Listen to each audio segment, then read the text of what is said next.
Okay, we're a little bit behind schedule, but not too much. I want to present Jeff Garrett, who's got a great presentation. I saw this one in Pittsburgh back in August, the Great Kentucky Hoard. And the story is fascinating, but what's even more fascinating is how Jeff got involved in it, which I thought was, it was just a great, story about how little things can happen and it turns out into a big thing. So I guess the power of small, something little, and then one phone call, and then there you are. So Jeff, I'll turn it over to you. Can everybody hear me okay? Well, I've given this talk a few times, and this is by far the biggest crowd, so I'm kind of excited to share it with so many people at the same time. I've been doing coins for 55 years, going on 60. I grew up in Florida, and coming down here is kind of like going back home again for me. I live in Lexington, Kentucky now, and but I still have a place. I still have a coin shop in Sarasota, Florida. But a lot of you guys are probably from Florida here. I'm a part owner of Sarasota Rare Coin Gallery, so I have a lot of connections to Florida. Come here a lot. Of course, I was here last week for the amazing fun show, which was my best one ever. So actually, my best coin show ever. So maybe I was there. It was some of the craziest crowds you've ever seen. So it was awesome. But I love coming down to Florida, and it's really impressive. You guys have a neat club thing you're doing here with the treasure coins, and I'm glad that what I'm going to talk about kind of falls into treasure somewhat. So it'll be fun to talk to you about how this all happened. First of all, I just want to say I consider myself super, super lucky and a very fortunate person. I'm in a hobby that I love. I get to do something I really, really, really like. Every day is exciting, as you'll see about this. And luck just seems to follow me around. I'm super, super lucky. I'm lucky this is not the great Indiana Hoard, and someone in Indiana got the collection. I'm glad it was in Kentucky. So that was just a start on how lucky I am that it was actually from Kentucky. So just to sort of talk about this and set it up a little bit, by design, I do a lot. I advertise, I do streaming things. I do everything I can to get my name out there in the world so that if someone comes across something, they will at least think about Jeff Garrett as the guy to maybe help him research it, figure out what to do with it, have value. So I really work hard on that to kind of brand myself as a numismatic expert. I'm a senior editor of Redbook. I really work hard on doing that in that spot. So that's the good news on that. But on the other side of it, every day I get to work. When I come into the office in the morning, I go make a cup of coffee. I sit down at my computer and I start looking at emails. And I usually have about 50 to 100 that have come in over the night. And a lot of them are, junky stuff, but then I have to start sorting through I've got a coin type thing. So everything from, I have probably I must get 2 or 3 a day of 1982 pennies. The guy thinks he's got the copper one that's worth a lot of money. I get the people that think they're 1976 quarters. They said the internet says they're worth 10 million. And I have to go through those, pretty much all day long. Look, I try to get them done by around 10 or 10:30 so I can do something else during the day. But it's a very important part of what I do because you never know what might be in there. And I've had some amazing things that have happened because of an inquiry, through an email. So, these days you actually kind of have to be nice to everybody because with Google reviews, if you're rude or don't answer them, then that can not help your business either. So you kind of have to be thorough and go through them all. So this happened about 2 years ago. It's like I say when I start my presentation, this all started with an email and a phone call. It first started with an email, and it was just out of the blue. Someone said they'd like to have an appointment to show me a 1863 double eagle. And they sent like a grainy picture of it. I tried to find the original email, but I couldn't find it. I think the person who found these kind of had through a friend send it because they wanted to stay anonymous, so I never even could figure that original email. But it was a really grainy picture. I couldn't tell much. But I do know that 1863 double eagles is a really rare coin. Now, if you know double eagles here or collect them at all, 1863 S double eagles are fairly common. There's a lot of them, and the mintage is much, much higher than the 1863. So I could tell from the photograph that this was an 1863 Philadelphia. So that's a great coin, interested in it for sure. So what I did, the next thing I did is I sent an email back. I said, yeah, I'd love to see it. Call me. And I said, here's my cell number, my personal cell number. You can call to set up an appointment.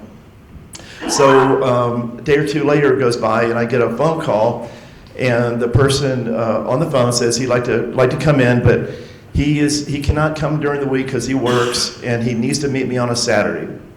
Well, my office is open Monday through Friday, 9 to 5, and we have about 6 or 7 employees, and kind of a safe space, and we all feel good about that, and it's because security for the coin business. So, but he wanted to meet on Saturday morning, and I talked to him, and I said, you can't come in during the week. No, I work, and I've got this and that, and I said I can only do it on Saturday. So, in my desire to buy an 1863 Double Eagle, which is a really good coin, I said, okay, I'll meet you at 11 o'clock at the office on a Saturday. And which is kind of against my so-called protocol. I don't meet people at the office, and also I was going to be by myself. So I told my wife about it. I said, just so you know, I've got to meet the guy. But I talked to him, and anybody here who does retail coins, you can probably attest to this. I can usually tell within like 15 seconds of a conversation if someone's legitimate, kind of like if they're I don't know, too far out there. I can tell that this guy in the phone call was like, this guy's genuine, really got the coin and really wants me to try to help him to figure out what it is. And I didn't feel threatened, so I agreed to do it. But I told my wife, I said, I'll have my cell phone on. If it's anything weird, I won't let him in, I promise. Because we have like a little buzzer, had to let someone in. So I agreed to meet it. I skipped my golf, big sacrifice on Saturday morning, so that was tough. But I decided to meet this guy at the office to see his 1863 Double Eagle. So I get there on Saturday morning. I'm there, get a little early, and I'm doing some work. And the doorbell rings, and I get to the door, and it's a gentleman, probably in his 40s, I guess, in that range, maybe late 30s. And he's carrying a little briefcase that looks like he inherited from his great-grandfather. It's like a little, tiny little, real thin leather briefcase. It's like, it's ancient. And so I let him in, and then I have a retail, my office is about 4,000 square foot, and then in the front of the office is where I meet retail clients. So I had him come up to the front office, and he sat there, and I said, well, see your 1863 Double Eagle. And so this is where the story starts really getting crazy. So getting off the normal realm. So we're there. He opens up the briefcase, and he hands me 5 1863 Double Eagles, and they're in little flip holders. And just so you know, I mean, an 1863 Double Eagle in extra fine condition is worth about $10,000 to $15,000. A mint state coin is worth north of $100,000. So this guy hands me 5 of them, and I about fell out of my chair. I was like this, I can't, I turned them over, I said, these have to have S's on them, these can't be Philadelphia's. And sure enough, they're 1863 Philadelphia Double Eagles, and they're dirty, they're very, very, very dirty. And they were, really, I think he just wanted to see my reaction. This all started, and like I say, if anybody here has with retail with coins, can probably identify with what I was going through. So immediately I'm like thinking, like, I'm floored. This is just like, it can't be. 5 1863 Double Eagles in mint condition. That's just like, that's a giant hoard of 1860. I think before this group, there was only 1 or 2 in mint condition known. So it tells you how rare the coin is in mint condition. And these coins weren't only mint condition, they were like fresh BU. Like they'd just been made. So if you've had a little bit of, at this point, he shows them to me, and then he kind of, I think it has started a game of almost like he wanted to see my reaction. I'm like sitting there like, okay, it's like, do you know what you have? Do you understand what you just handed me? What it is? And I'm thinking, and then I start, I'm trying to, so I turn on the charm mode. I'm like, well, you came to the right place. I'm a gold expert, and I wrote the book on gold coins, and because there was no guarantee I was going to buy the coins or handle the coins or do anything. So I'm trying to, I don't know, negotiate mentally or trying to, do the sales pitch. I'm like doing, the charm offensive goes on. Okay, so that's what I'm ready to do. I'm like, I've got to convince this guy that, he's in the right, this is like unbelievable, and I'm going to help you sell these coins, and this is great. So after this goes on for about probably 10 or 15 minutes, I show him my Encyclopedia of Gold that I wrote about 10 years ago. I show him, some other great coins I've got. I'm convincing him that he's in the right place to someone that really knows what they've got that can help him with these. And then I'm assessing him, and I realize he knows nothing about coins. I'm like, how did he get these coins? And I shouldn't say nothing. He's a smart person, and he'd done his internet research and kind of done a little deep dive, and he knew he had something good, and he was needing help to figure out what to do.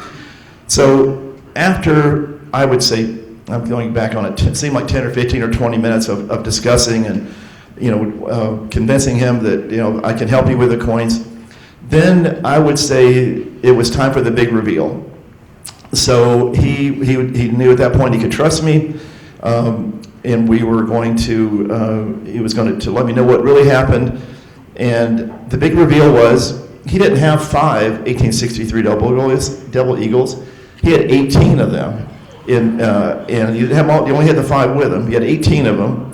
And in addition to that, he had found, I think it's about 800 gold coins in a cornfield.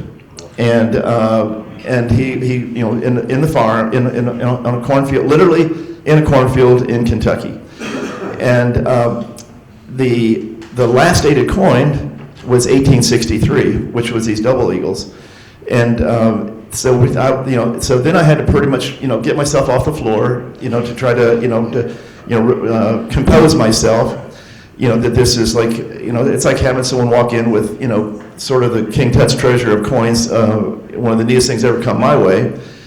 And I just flabbergasted, and I was like, tell me more, and then tell me about how you found them, and what they are, and then tell me you didn't clean any of them. So he was really smart. He didn't clean any of the coins. He knew that he'd done a little bit of internet research. Don't clean your coins came up pretty fast.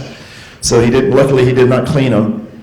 And so at that point I know this is a lot of money. This is millions, of dollars. This is not one coin that I was hoping to buy in the beginning of the day for $10,000. This is going to be a 7-figure deal of some sort. So I further started talking about, luckily over my career, I've had the opportunity where people have brought me, big deals, and I've helped to do what I say marketing them, where it requires, getting the coins, in the holders, maybe getting a special label made. I've done 4 or 5 silver dollar original bank dollar deals where like 10 bags or more, where we call it the New York Bank Hoard, or things like that. So I had some examples I could show him, like here's the process to go from beginning to end, to try to take these coins to marketplace. And then fairly quickly we started talking about legal, because I realized that. So the way I assess this when I tell people is, the way I assess it was, this guy basically won a lottery, and he was asking me to help him cash his lottery ticket and to also keep the money. So it's 2 different things. You got to make sure you cover the legal. So one of the first things I did is I put him in contact with who I think's the main coin person for coin law is Armand Vardian, and I think he's in Indiana, in California, but I've used him for decades. He's super brilliant. And immediately put him in contact with Armand Vardian to discuss like the legal aspects, as Bob had talked about earlier. It can if something gets into a legal mess, it can take years, and this guy he wanted to avoid that, and how you handle it in the beginning can make a big difference on how it turns out. So I put him in contact with Bob, and with Armand, and I wanted to try to. As you'll see when we discuss this a little bit more, I tried to keep an arm's length from the legal aspect and even from the marketing part of it from the beginning, announcing it, because I didn't want to be the one that would say the wrong thing or to cause this guy to lose his treasure. So I was really, really careful about every step of the process to make sure that we cover the legal parts, make sure we did the, that way they announced it. I knew it was going to be giant news when it finally came out. So we were very, very, very careful about it. And even to the point where I put him in contact with Armin, I didn't want to know the details that he told him, to be involved in it, because I didn't want to, because I knew they was going to be doing interviews at some point, and I didn't want to say the wrong thing. So I was a little bit terrified at one stages of because I knew I'd be interviewed, and I didn't want to, these reporters are really good about trying to dig and not causing trouble. So kind of setting the stage up, we'll talk about it more in detail here, but so guy comes into my office and reveals to me that he's found 800 coins in a cornfield, and then we have, after about, I guess we ended up being there for an hour or so, and I think he was convinced I was the right guy to talk to help him. I was excited beyond description that this is what coin dreams are made of. I tell people you couldn't make the story up like this. It would be, people would think you were lying. There's like no way this could happen. But it did happen 2 years ago. A guy comes to my office in Lexington, Kentucky, and with 5 1863 double eagles, and tells me about his 800 coins he found in a cornfield. So we talk about it a little bit, and then I made him a proposal that for a commission that I would help him out with this, to do the deal from beginning to end. So every step of the way I would handle it, and he thought that sounded good to him, and we did a handshake. We never had a contract, nothing. We didn't. It was just I liked him, he liked me, and we did a gentleman's agreement, and we shook hands, and we started thinking about what the next steps are. So luckily, one thing, and you'll see this here a little bit more. One thing that's really cool about this is when the gentleman found these coins, he had his iPhone with him. So it would have been cool back in the 1920s if when the guy found the King's Tut tomb, if he'd had his iPhone. So can you imagine? So this is, oops, let me go here. So he shows me this picture.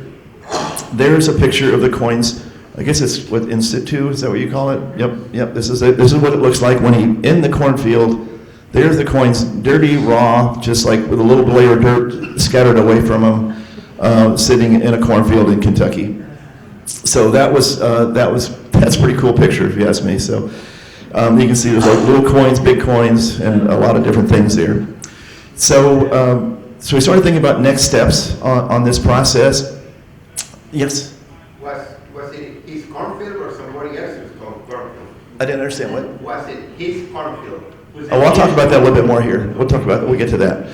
So we started talking about what the next steps are to handle how to handle this. So I just trying to begin kind of the beginning. I said, well, first of all, these coins are luckily you didn't clean them. They're dirty. We didn't even know at that point what the dates on the coins were, let alone mint marks, because the coins are so dirty they're covered in dirt.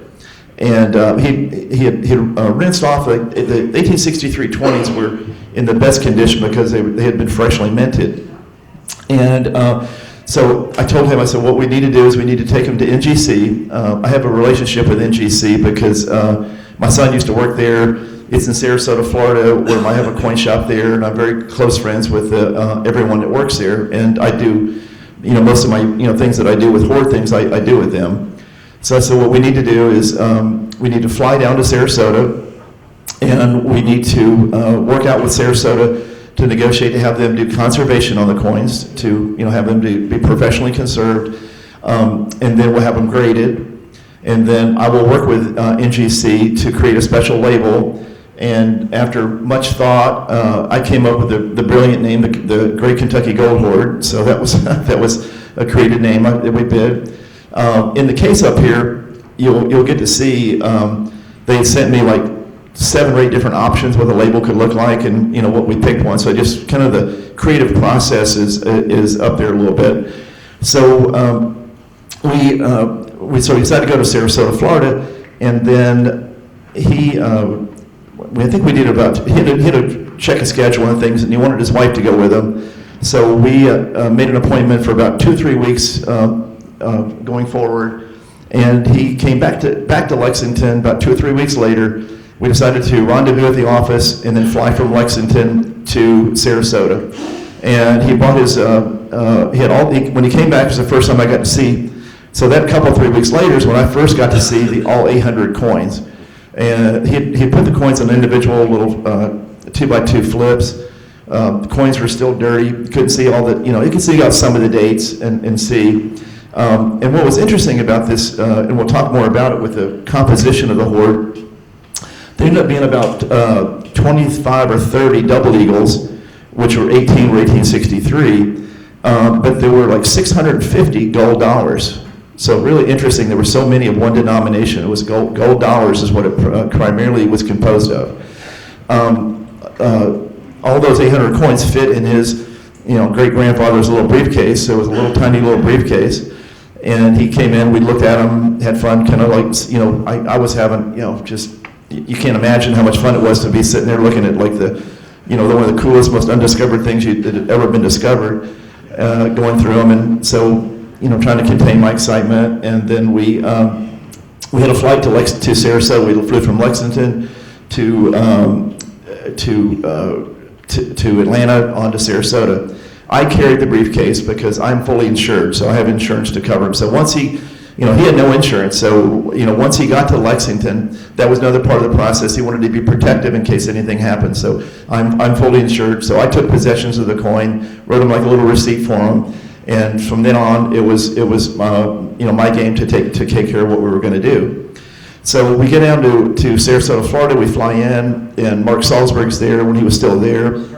Dave Kammeier, who does numismatic conservation's there, and everyone is just like, they're we all do this for a living, and we see lots of great things, but occasionally you can see something that'll give you, make the hair stand up in your arms. It's like, God, this is so cool. So they felt very blessed that I let them to be the ones that got to be able to, because they knew they would actually get good publicity as well. The fact that they had conserved them, and then they were able to, to help bring them to market and do the marketing piece of the whole thing.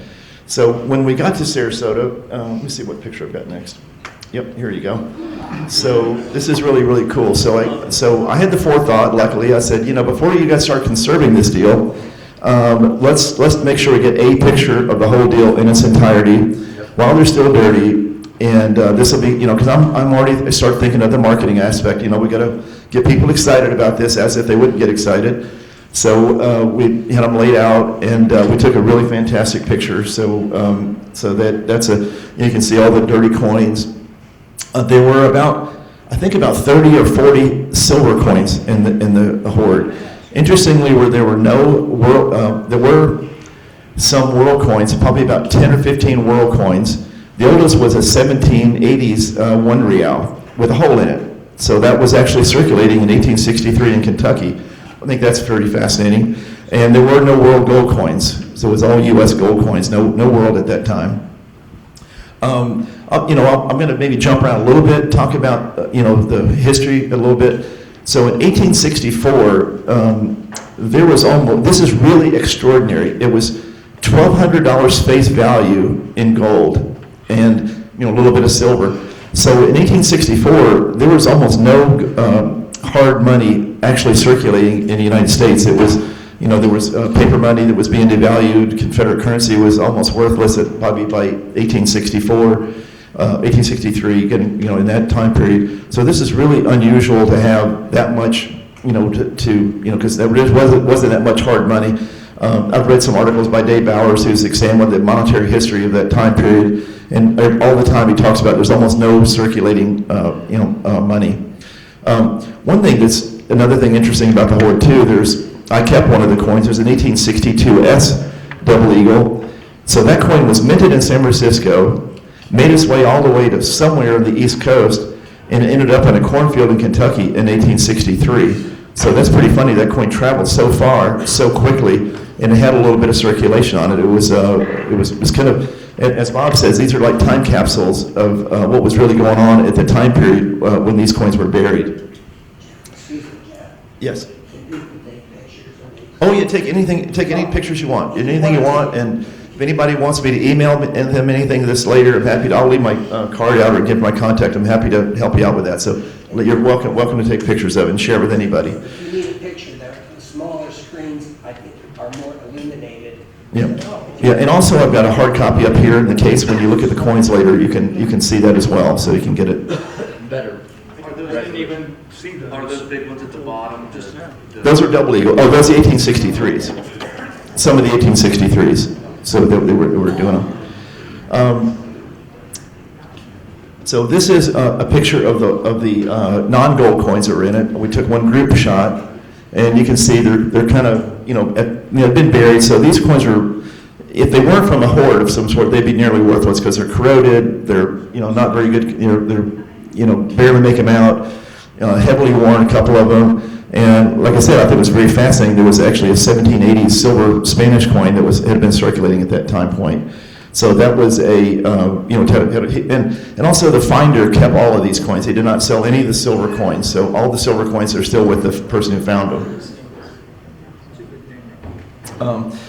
So this is so after we had, so I'll go back a little bit about it. So we as you see how dirty the coins are. So I worked with NGC to have the coins conserved. We wanted to have preserve as much originality on the coins. I worked with Dave Kameyer. Cleaning coins at this time period, you got to be careful because you don't want to, they've had dirt or things on them. These weren't like in a concretion like you see like sea stuff. So it was totally different than what you would see like in a shipwreck type thing. These mostly just had dirt on them. I think it was fairly easy to get off. And one of the things I did for the buyer was I negotiated NGC did the conservation for free, so because they wanted the publicity of doing it. So that probably saved them $25,000 to $50,000. So that was a big help. And they did the grading for a very low price. I was able. So they knew this was going to be a big thing for their business. They were happy to compete and give a really good rate on it. And part of the things we were getting ready to do is for us as like a numismatist. For me, I was super excited to actually find out what was in the hoard because, like I say, a lot of the coins were so dirty I didn't know the dates or the mint marks. When I first saw it, I was fantasizing. I said, "Gosh, I hope there's a lot of Dahlonega gold in here." So that would make it even really cool. But I'll tell you more about that. Sadly, there wasn't a lot. So this posted on June 13th, 2023. The cache of so my strategy, what I did was I wanted the publicity, I wanted to break the story through NGC because I wanted them to be the point of contact. I knew it would be like a big deal. It would be like national, news. And at this point, I still had not gotten like really total clearance on all the legal parts. So I wanted to make sure that we didn't want to announce it. But I didn't want to, for various reasons, I didn't want to be the one to talk to the press, from the beginning. I thought it'd be kind of a good to have them start with it, and then I could get involved in it later on as the dust settled, I guess you would call it. So they announced it. It was NGC's honor to recently certify an incredible cache of Civil War gold coins found in the Bluegrass State. The Great Kentucky Hoard has a finest group of 1863 double eagles, hundreds of U.S. gold dollars dated 1850 to 1862. Interestingly, no 1863 gold dollars, which is another rare date as well, but none of those. So historically, we go here. During the American Civil War, the state of Kentucky played an important role as a border Union state in the North and the Confederate states in the South. Situated as such, tensions were high from the beginning of the nation's unrest. And the war began in 1861. Governor Magoffin asserted the state's neutrality with Kentucky's Declaration of Neutrality. Despite the Declaration of Neutrality, the Civil War was a time of great turmoil in Kentucky, and many families were pitted against one another, so Kentucky was supposedly neutral. I live in Lexington, and Lexington was, there were a lot of the wealthy farms had slaves, so it was a slave, holding state. And there was a lot of conflict, and the Kentucky War may have been a result of the conflict. And we'll talk about that a little bit more as we go on about how this might have happened. And the coins have been lost for over 150 years until they were unearthed in a cornfield. Then it talks about, my talking about how I'm excited about handling it. And at that point also, during this time period, I had a very close relationship with a company called GovMint in Minnesota, who was, for 2 decades, I had been selling a lot of, when I found those 10 bags of Morgan dollars, they sold the coins. They have a million names on their mailing list, so I thought this would be a great company to have market the coins. So we announced that the GovMint would be marketing the coins, and they were very excited about that. So once we got them graded, so I'll divert a little bit. It's kind of interesting, some of the economics of this hoard. And the reason I talk about GovMint, so I'm very good friends with the fellow who was running GovMint at the time, and a guy named Bill Gale. And I knew that these coins were super, super, super good. They're going to be really popular, and everybody probably want one. But what made the deal complicated, so there's 600 gold dollars, and as it turns out, when I got through the deal, so, and also, if anybody's interested, I made like 5 or 6 copies of the complete inventory of this hoard. And if anybody wants to give me their email, I'd be happy to email you the list if you're interested in that sort of thing. So the gold dollars, the first dated one was 1854, and which is were type 2s. There were 18 of those in there. There was one 1855C, which is a really rare coin. That coin graded AU 53. An 1855O was one of those. I get an AU 55. There was one 1856 Dahlonega gold dollar in AU 55. That's probably a $20,000 coin. Then there was a 57C and then 157S gold dollar. So that was the extent of the branch mint gold of the gold dollars that were in the hoard. But there were lots and lots of the other ones of the the type 3 gold dollar, starting in big quantity of 1856s, 1857s, 1858s, and 1861s and 1862s. So big groups of them. So one of the reasons I chose GovMint too, and then one of the big decisions about this deal is how do you price a deal like this? So that was one of the reasons that the guy reached out to me to try to figure out what to do with them. So I decided to sell the deal intact as it was after it was graded. We had the grades, and started a discussion with Bill Gale. I knew Bill Gale really wanted him because he knows the gold dollars would be easy to sell. The complicating factor is, I'll say gold dollars at the time were probably worth $400 a piece for just an average one, but being from the hoard, it'd probably be worth $650 or $700. That's pretty easy mathematics because everybody's seen that with other treasures, like fairly common with a treasure premium. But the 1863 double eagles are a different case. This is a coin. There's 1 or 2 known of in mint condition. All of a sudden, you have 18 of them in mint condition. And I'll show you the listener the numbers here in a second, but there were some extraordinary 1863 20s in the deal. 4 coins in the hoard of 1863 graded MS64, which is really, really nice. So I negotiated with Bill Gale to buy the entire deal, and that was a complex negotiation. I don't know how to put it. We went back and forth for a couple of days. You've got on the 1863 double eagles, you have the incredible story attached to the coin, so that adds a premium.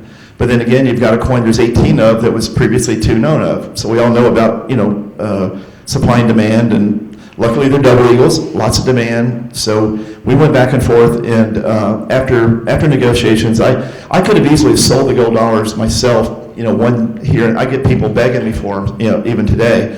But they bought the whole deal, and and I did it on purpose because my client wanted to sell them. He didn't want to 5 years later still have 4 1863 20s. He was ready to sell the coins. And so we negotiated, and I think it was we came up with a fair mathematics of the program. And so GovMint bought the entire deal, and they sold out. I think of the gold dollars and the other denominations, they sold out like the same day. I mean, they were gone the same day. The double eagles, they sold several right away. sold a few, and then later, government was kind of, Bill Gill left the company. He took some of he bought some of the 6320s, and I think there's still, I have up here, there's still they still have 5 left from the original. I'm not sure if they've sold and been bought back, but there's still, as I predicted 2 years ago when this happened, I thought it would take time to sell that many, 6-figure type coins, coins that are expensive. And, that's just the way that, the market is. I think now with gold and silver doing what it's doing, I think they'll probably, my guess is the demand will even be, better for these coins going forward. But it was a mathematical calculation. How do we sell these coins for the most amount of money? Everyone can make a little bit, but it would be a fair deal, and especially when we were dealing. And what's interesting, that 18 of these 1863 double eagles was worth 2 to 3 times what the 600 gold dollars were worth. So that, from a mathematical standpoint, that was interesting that they were worth so much more money. So we did the. So this is me in Sarasota, Florida, where I got the big reveal to me. It's like, okay, here's how they all graded, and here's a big stack of them, and their computer list was a lot more complicated than I could understand. So my only way I could figure out how to do it was I made stacks. So 1856, 1861s, 1860, so in different grades. So I spent all day at Sarasota in NGC's offices. And I use that ad, and I use that picture in my ads for buying coins now. I love that picture. It's like I think it's my Scrooge McDuck picture with my gold coins. So I love that picture. There was 600 gold dollars from my treasure. It's pretty fun. So got those, and that was fun. And then we was able to deliver them after that. This is, show you a little bit of pictures. So all the 1863 double eagles were mint condition, but some of them, as I said, they were found in a cornfield. So some of the coins have been damaged, I think probably by a plow, be my best guess over the years. And that's kind of how the coins were discovered. The ground had been turned recently, and there was one coin that showed up that led to the discovery of the rest of the coins. So this is it's got some little scrapes on it. They called it excavation recovery. And mint condition, but it's flawed a little bit because it has some damage on it. So that's your entry level 1863-20. So on the other side of it, there is one of the MS-64s. The coin looks like it was made yesterday. The coin's glittering, absolutely beautiful, really pretty. And one of the concessions I made that with the government, all Bill Gale, was. Mark Salzberg wanted to buy he wanted his pick of the best 64. So Mark Salzberg in his personal collection owns, I think, that coin, the finest 1863 double eagle, and that coin was over $250,000. I don't remember exactly what it was, but it was over $250,000 for that one coin. So he was when I told him I was doing this talk, he said he brought back memories. He said, don't forget, I still own the best one. So it's pretty neat. This is some of the other interesting things about it. NGC did a deep study. They looked at the coins very carefully, and they found that there was some 1862s with a double die on the obverse, so unique. They hadn't been unreported, undiscovered before, so I'm not sure if there are probably some more of them out there, but no one's ever looked that carefully. But there were some double dies on some of the gold dollars. And also going back to it, you can see there's kind of a blow up. You can see the label I did. It's got like a Civil War cannon with some gold coins in the background. So it was kind of fun. They came up with the labels. And that's an important part of marketing. I'm sure you guys have seen that with the 57S double eagles with the gold labels and labeling. People like special labels. So this is when it really got crazy for me. So the story went viral, and when I say viral, I mean it, the literal sense of, like, everybody talks about, oh, you like to have something go viral. So this story went, worldwide, global. It was a global news story. People did little, videos of it. I'll show you that in a little bit. And I was getting calls from all over the world. I did an interview in Australia.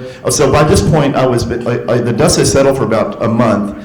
And I was like, okay, we're okay now. There's not going to be someone coming out saying that, that was my grandfather's, thing. We still have stories about that, but I started interfacing with the media, and because I wanted to also get the publicity of being involved in it, and I was fielding calls from all over the world. So I did interviews in Australia, Germany. I had people from all over the United States were calling. One of the most amusing was the National Enquirer called. So I got a call from the National Enquirer, and they wanted to interview the farmer who found the coins. And it's almost like you can't make this up. So I said, well, that can't happen because the guy wants to remain anonymous. And that offended the reporter from the National Enquirer, and he says, well, it's our job to find out those kinds of things. And I said, well, I can't tell you. And then he almost became threatening, and I told my wife, I said, I need to go put a lock on the dumpster. So it's just like, this is going to get ugly. So these guys were like so aggressive. So they never. I don't think the National Enquirer actually ever did a story because I told them that wasn't. We weren't going to do that. And but we did have calls from. I got calls from national media. We still wanted the person who found the coins wanted to remain anonymous. Is still anonymous. No one knows him except Mark Salzberg got to meet him as a courtesy. He was excited about meeting Mark Salzberg, and we wanted to. Like I said in the very beginning of the story. This person found a lottery ticket, and he wanted to. He loved the deal, but he wanted to. He wanted me to guide him to make sure that he navigated the legal part, and also get the most for them, and from beginning to end. So I did everything I could to protect him, but part of that was dealing with the media and trying to deal with that.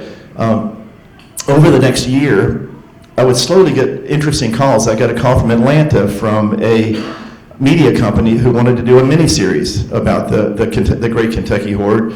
I'm not sure who was going to play the farmer. It would have been interesting, but when I told them they couldn't talk to the farmer, then that killed that project. So there was no mini-series. So, but it was there were several people who wanted to do. Everyone was angling to try to talk to the farmer. So I tried to make it do everything I could to shield the person to make sure that it was safe, and but it literally did go viral. There were in New York Times did a story said the most insane thing ever headline, and talking about the coins. So I've got a few things. I want to jump around a little bit. So a lot of people were asking about like what do you think happened? So it's pure speculation because all I can tell you is a fact is there were 800 coins found in a cornfield in Kentucky. I don't even know where in Kentucky it was. I didn't want to know that information, so I wouldn't inadvertently reveal it. So that is unknown. It were just found in Kentucky in a cornfield. But I do know a little bit of studying Kentucky history that there was a lot going on in Kentucky in 1863. The Morgan's Raiders were coming in. They were burning down towns, robbing banks. There was a lot of conflict. There was some Civil War battles fought in Kentucky. So there was a lot going on that could have caused some things. So one of the things and this is new to my presentation and seeing, I went through, I used a little bit of AI. So I had ChatGPT help me with this. So one of the potential ideas is that it was a bank robbery spoils that might have been Confederate soldiers that had robbed a bank. And the coins got stolen, and at some point when they're on the run, they might have buried the coins. That could, and then obviously one thing I'm almost 100% sure of, I'm just pure speculation. Everyone who buried these coins got killed, because otherwise they wouldn't still been there 150 years later. So that's a possibility because I talked to some historians, and we'll see this a little bit here later when we in the story. There were a lot of banks that got destroyed and robbed during that time period. So that is a very feasible part of the story. The other one is it could have been a farmer's fortune. So that's $1,200. Now that was a lot of money in 1863 in Kentucky. That would have been a pretty rich farmer that would have had that. But if you had that kind of money and there was that going on, you didn't want your money at the bank because if the bank got robbed, there was no FDIC. you just were out the money. So it was, having your money in the bank was not necessarily the safest place to have your money. And later, there were some metal detector people that weighed in on it. They said that a lot of times if there was a house, they would bury it somewhere so they could see where it was from their window so they could keep an eye on it. But it's a possibility that it was buried by a farmer. Another interesting idea on it that was it could have been Union gold, because the theory on the Union is there's a very little Southern gold, only like 3 coins in Southern gold that was circulating. So it might have been a Union gold, and we've had other historians talk about that it might have been, there were so many gold dollars because it could have been like a payroll, like maybe it's kind of like the dimes, right? With it was in the 1850s. Why would you want to have 600 gold dollars? That's really a very interesting that there was that many of them, and they obviously got buried, and then everyone who buried them got killed probably, so they did not have a chance to return. And you guys, are very familiar with the treasure fleets here and things. I also deal in ancient coins a lot, and as unusual as this is like a weekly occurrence in the ancient in Europe. I mean, they find treasures that have been buried. I'm actually bidding right now. It's going on today. C&G has an auction.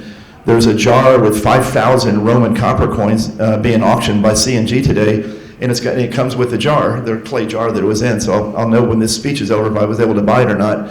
But this is a very common occurrence. So it's money being buried and recovered hundreds of years later or thousands of years later is not that unusual. So this is, if we can see, we can play it. So would this have sound on it? If we, I'm not sure who's doing our tech. It had sound yesterday, so unless Okay. things change. So later, about a year later, I'm pretty good friends with a guy at KET TV.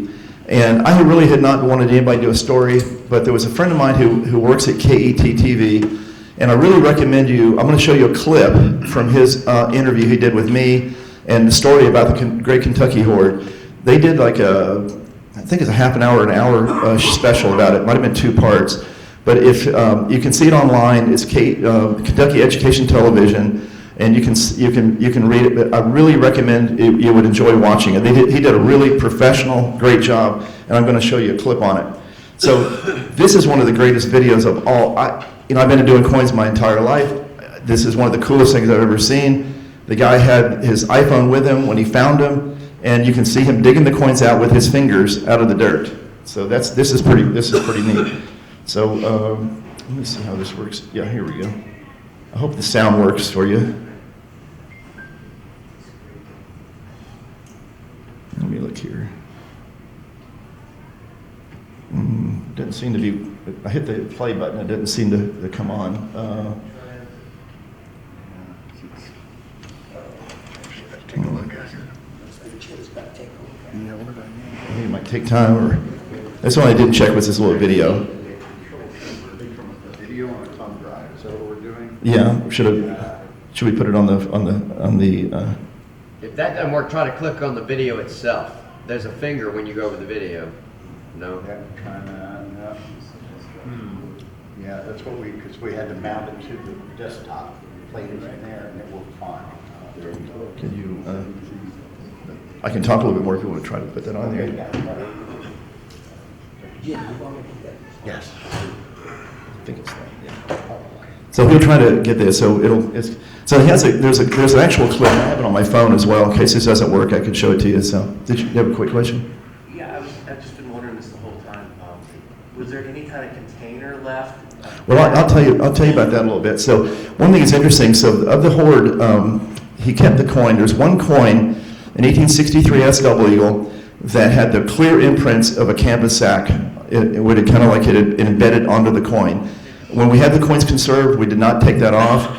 He still got that coin, so he kept the coin with this. So my guess is they were in a canvas sack, a very coarse one, because you can still see the real clear imprints of that on the coin. And I've also like kind of like where it was in $1,200 in 1863. was, I don't know what it would, I think how many, so I'm trying to think, that was put in today's terms, so that would have been about 60 ounces of gold. So 60 ounces of gold times 5,000, I think. I don't know, let's see, what is that? How much, what's 60, does that, like $240,000, I think. So that's $240,000 in today's buying power. So you can imagine how much money that was. I mean, that was a tremendous amount.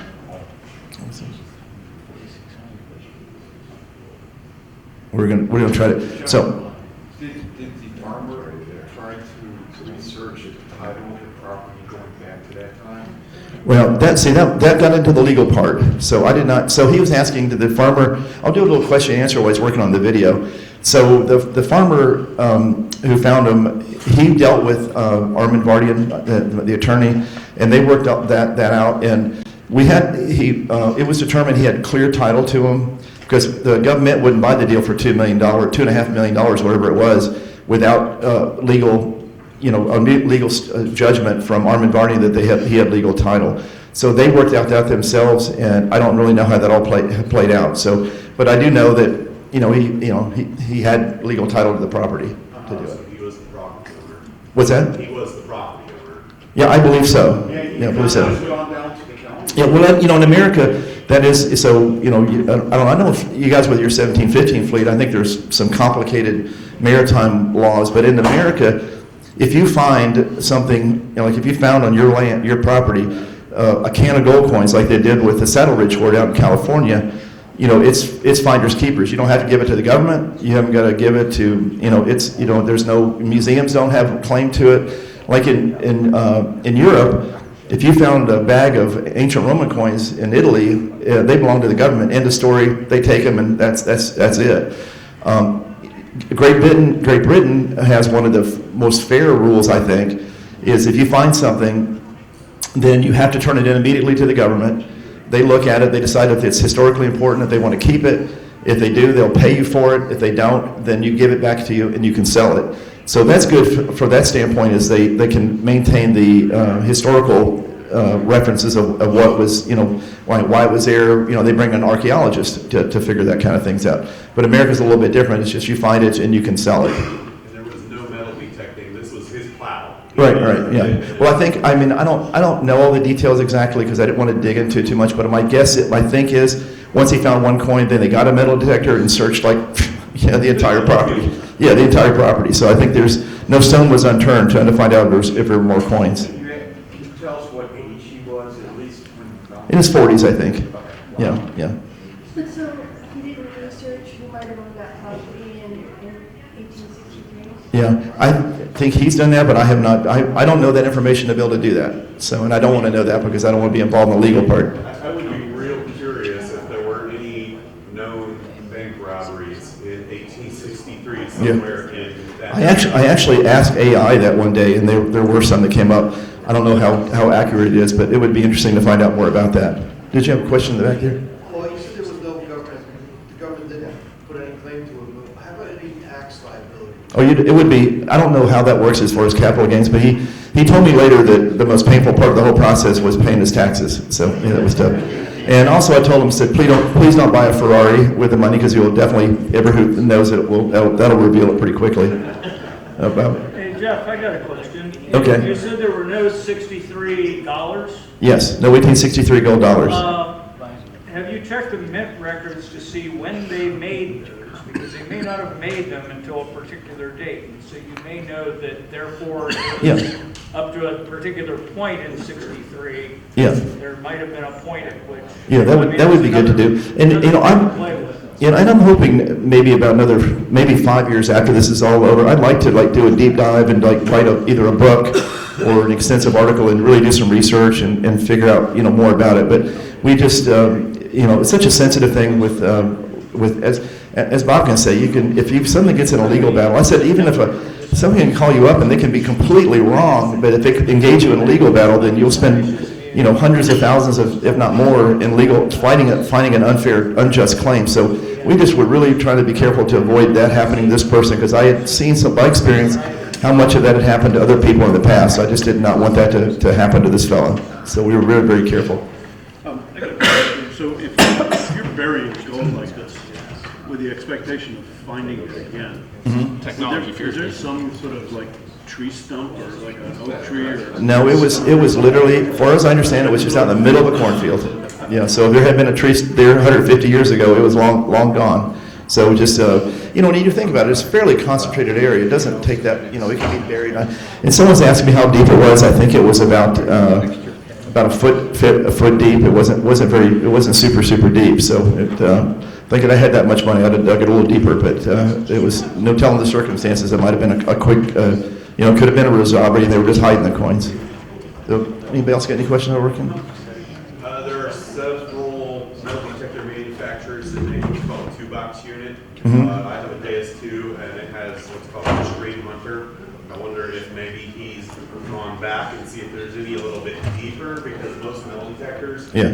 a Hoard, something like that, you're talking maybe 2 feet deep on one of the better detectors. But Yeah. you get that extreme- I've never asked him what he's used as far as like looking for it. I've never. I don't think he was a metal detectorist per se. I think it was they just did it when he did that. But he convinced. He told me he looked pretty thoroughly for stuff. But maybe he'll look again. So I wouldn't give up very easily. There's you can see. Yeah, it might be good. 15, even more Yeah. down. There's always more there. Always more. Yeah, got to be one more. Got to be one. Always one more. Yeah, maybe. Is he still farming? Yeah, I think. Well, that's a good question. I can tell you he's still farming, but his wife's not working now. So he did tell me that. So that was a nice thing. They're still. It'd be fun if you can see that. So yeah, question there. Did NGC put a value on the whole thing? The whole thing. So the whole deal. I think a retail value would be about $3 million. That was a retail value. That's be my guess. And also, a lot of people. So this would be a question I'm sure people would ask me. Can I buy one? So these coins now they sold out within a day, but they do show up at auction now in the resale market. Heritage had 2 about a week ago. I tried to bid on them. They were called straight graded. They were nice, like MS61 common dates. I bid $1,100 and did not buy them. So I assume it's going to take more than that to get one. I did buy one on eBay for about $800 about 6 months ago. That's maybe before gold was going up. But I think that if you're looking for one, I would check either Great Collections auctions regularly, Heritage auctions regularly, eBay, regularly, and they do show up onesie, twosie. They show up at coin shows even occasionally. And I would say you're going to have to pay anywhere probably $1,000 to $1,500 for a common one would be my guess. So I do see them show up, and I would probably buy. I own myself 10 of the gold dollars that I just kept. I bought from the Hoard to keep for when we're finished with the presentation. I have some of the gold dollars I kept. Russell graciously, Augustin brought 5 of the 1863 W's. So this is just amazing to be able to see them. So you're really fortunate that he did that. And they're just you can see how beautiful and pristine they are, and how much you'll see why they were so exciting when they came out. So, and also I think they're still for sale. The 10 gold dollars are mine, and the 5 1863s belong to Rare Co. and Russell's company. And I think, what's that? No, I don't have. Well, I can do.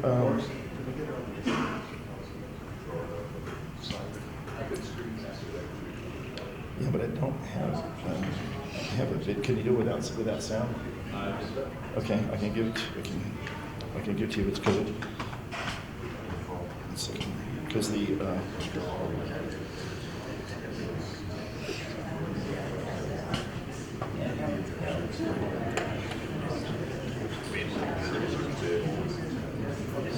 Sorry about that. They were having a little technical on the video. There it is. That's a video, but just make sure you don't need sound. I have it. Yeah.